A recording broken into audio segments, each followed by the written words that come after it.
come on. Okay, take it easy. You were out cold. No physical damage. Mentally, the jury's still out. You know who you are? New recruit for Argos Extractors? Ring any bells? Any of this look familiar? Greetings, space miners. I'm Campos and welcome to C Gaming Reviews, your weekly portal to the gaming worlds. Today we board our frontiers to explore the vast universe of Starfield. Let's jump right into it.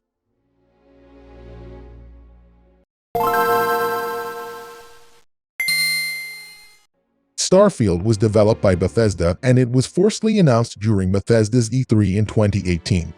The game was released on 6th of September of 2023. Starfield is an action role-playing game, and being from Bethesda, we knew what to expect.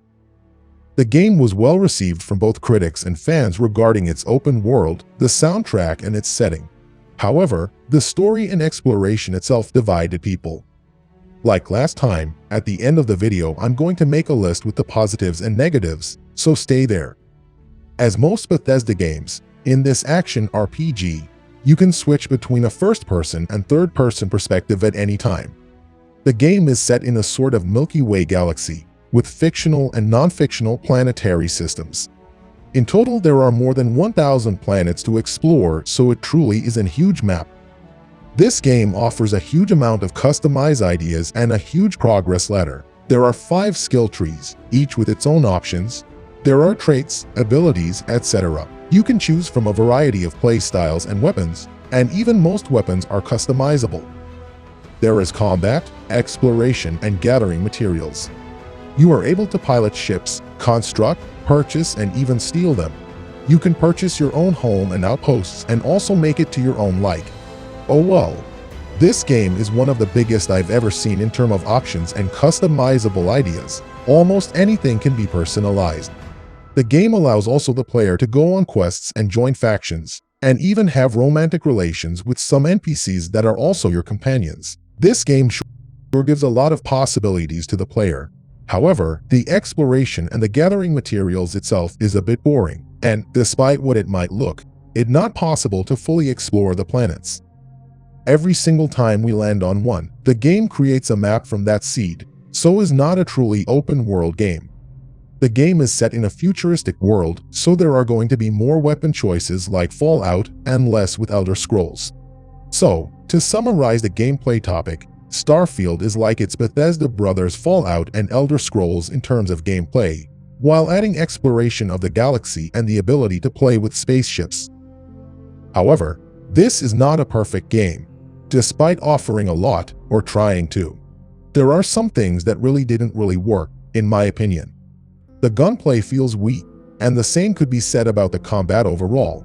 The enemies are not really a threat, so the game feels easy or uninteresting. Despite the possibility of flying spaceships and the space wars, the flight is disappointing and the game requires that we constantly use fast travel. It feels disconnected.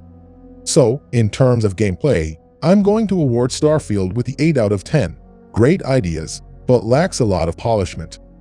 In terms of story, I feel very disappointed. We are talking about a game with almost unlimited possibilities, but the story is just too boring. It is flat, not interesting, and doesn't give me desire to keep playing the main part. The plot is more interesting lore-wise than the rest. We get constantly ideas of the life in this world over the years, and that becomes more interesting than the story itself. So, I'm not really a huge fan of this story, the same way I'm not a fan at all of the character designs. And don't get me wrong, the quality of the design is outstanding, but they don't have a soul. The characters feel empty inside, despite the amazing quality of the graphic itself. So, story gets a 6 out of 10. Turning now to graphics. As I said, the graphics are outstanding. Amazing designed cities and planets, beautiful landscapes, both in space and the in-ground, great quality of the textures of items and weapons. Bethesda nails every single time with the graphic designs, since Oblivion or even sooner. We know what is possible to achieve thanks to these developers. Every game that they create sets a benchmark for new titles to come in the future regarding the quality of the animations and the graphics. It's just very well done. And if I'm going to be a big critic of the story and plot of the game, I need to take the hat off and give a round of applause for this.